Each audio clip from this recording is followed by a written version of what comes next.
Good evening from Los Angeles, California. I'm Dr. Ryan Ava. Yesterday marked the 1 week of protests across Iran that have erupted in the wake of the death of a young woman in police custody. 22-year-old Mahsa Amini was arrested by the feared morality police last Tuesday for allegedly violating Iran's inhumane, strict, and simply barbaric Islamic dress code. Later that same day, she was taken to the hospital. 3 days later, the officials announced she had died, claiming she had a pre-existing health condition and she suffered a heart attack. Of course, we all have heard that story before. Mahsa's family denies that allegation and the fact that she was ill, and say witnesses told them she was beaten by the police. Protests began outside the hospital after the announcement of her death, and they have since spread to over 90 cities and towns around the country. Demonstrations are now among the largest since the Green Movement in 2009, which were sparked by the official re-election of the hardliner President Mahmoud Ahmadinejad. Iran's fascist regime has shut down the internet all across the country as it brutally cracks down on massive protests. Iran's military now issuing a chilling warning as the demonstrations escalate. The army is calling the protesters enemies of the state and is using live ammunition to confront them.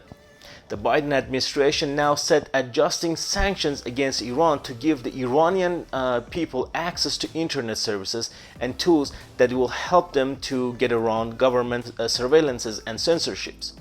The Iranian government staged its own pro-government counter-demonstration, the crowd chanting for the execution of the protesters.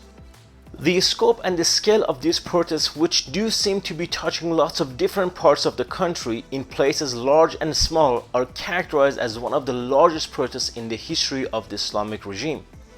What we are seeing a week into this protest movement is a widespread rally, instituting every part of the society from all ages and across all socioeconomic classes and backgrounds. We are seeing young women walking in the streets removing their hijabs and grandmothers doing the same thing, and this time it is not just in the larger cities and towns, it is also happening in the small villages, every corner of Iran. Now, obviously, this sort of virtue police, or so-called the morality police, have been in a mainstay of the government of Iran since the 1979 revolution, symbolizing the kind of authoritarian form of theocracy the Islamic regime is known for. The question is, why now? And why this death?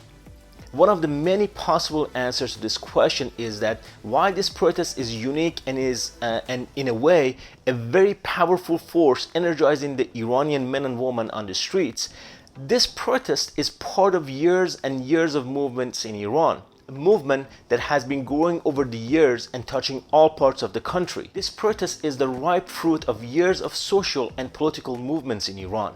It has now reached, in my opinion, a point of maturity in which people of Iran are no longer demanding moderate social and political change, but a fundamental government change and a fundamental system change. In other words, they are no longer interested in moderate lefties or righties. They want a regime change.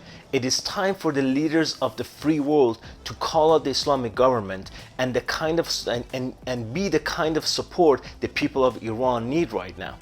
And while we are fighting to keep our democracy here in the US, let us not forget the people of Iran who are literally dying on the streets in broad daylight to regain the freedom that they lost over 40 years ago.